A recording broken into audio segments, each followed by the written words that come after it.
चंद्रमा जो पृथ्वी को शीतलता प्रदान करते हैं, लेकिन उनके द्वारा भी कुछ ऐसी गलतियां हुई जिसका भुगतान उनको आज तक करना पड़ रहा है।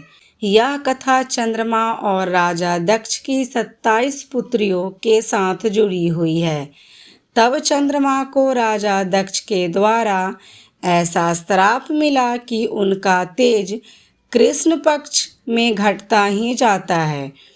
आज हम आपको चंद्रमा और रोहिणी की कहानी के बारे में विस्तार से बताएंगे।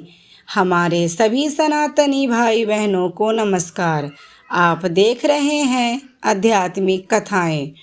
राजा दक्ष वही है जिसकी एक पुत्री का नाम सती था। सती को महादेव की पत्नी होने का गौरव प्राप्त हुआ था, लेकिन अपने पिता के द्वारा शिव का अपमान करने पर खुद को अग्नि में भस्म कर लिया था। उन्हीं राजा दक्ष की 26 पुत्री का विवाह चंद्रमा के साथ हुआ था।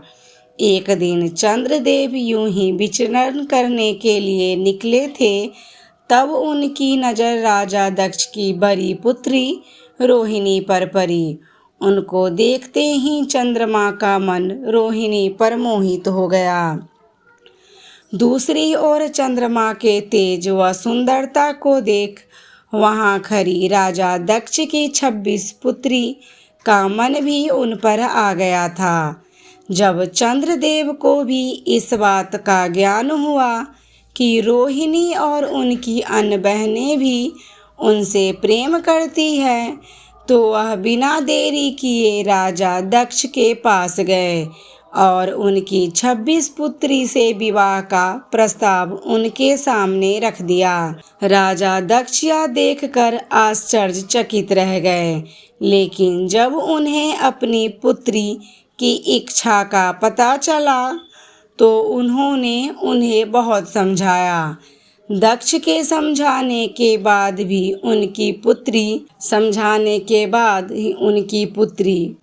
ही राजा दक्ष की पुत्री चंद्रमा से विवाह करने की बात कही तो राजा दक्ष ने हामी भर दी। इसके बाद चंद्र ने राजा दक्ष की 26 पुत्री से विवाह किया और चंद्र के साथ चंद्रलोक चली गई।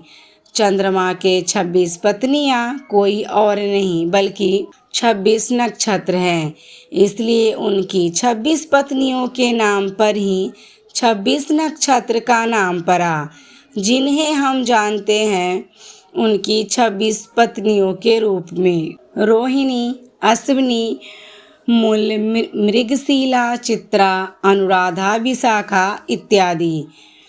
चंद्रदेव राजा दक्ष की 26 पुत्री में से सबसे बड़ी पुत्री रोहिणी से सबसे ज़्यादा प्रेम किया करते थे।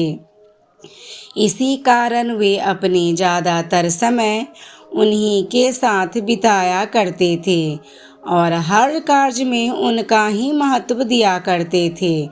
चंद्रदेव के द्वारा रोहिणी को दिए जा रहे विशेष स्नेह से उनकी बाकी पटरानियां अपने आप को उपेक्षित महसूस करने लगी।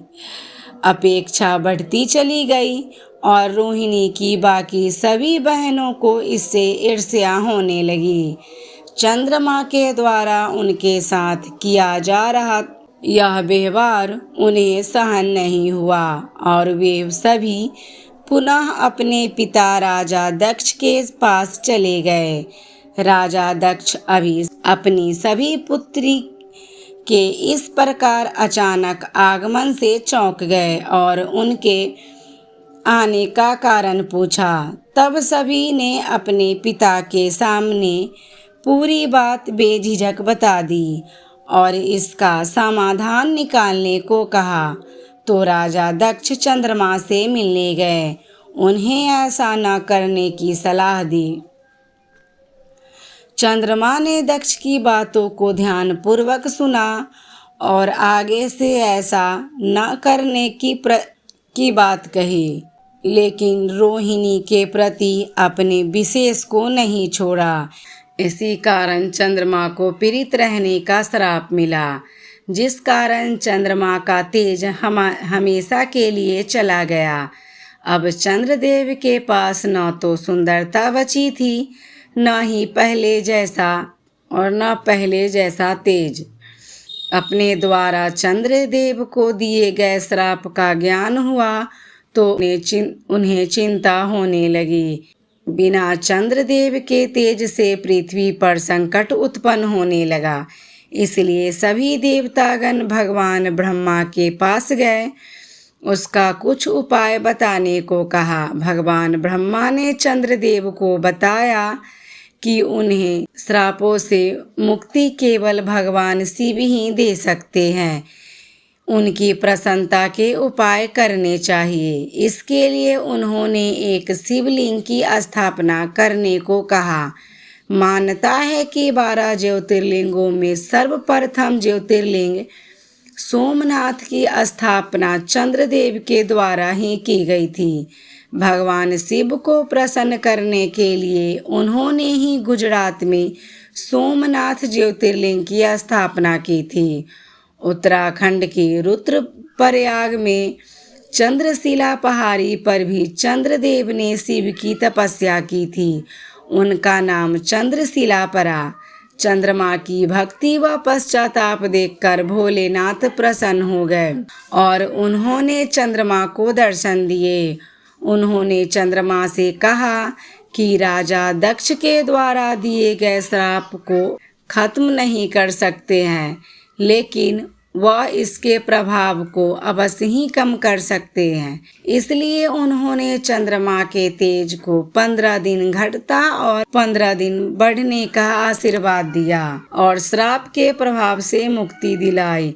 इसी कारण आज तक श्री कृष्ण पक्ष में चंद्रमा का तेज लगातार 15 दिनों तक घटता रहता है और अमावस्या को यह तेज पूर्णतः समाप्त हो जाता है और फिर शुक्ल पक्ष में तेज 15 दिनों तक बढ़ता जाता है और पूर्णिमा के दिन अपने शिखर पर होता है। और भगवान शिव ने चंद्रमा को अपनी जटाओं में धारण कर उन्हें मान सम्मान की विधि उनके साथ सही। भगवान शिव हमेशा अपनी जटाओं में माँ गंगा के साथ साथ चंद्रदेव को भी धारण किए रहते हैं। दोस्तों, आपको जानकारी कैसी लगी हमें कमेंट करके जरूर बताइएगा। जानकारी अच्छी लगी हो तो वीडियो को लाइक, शेयर और चैनल को सब्सक्राइब कीजिएगा। धन्यवाद।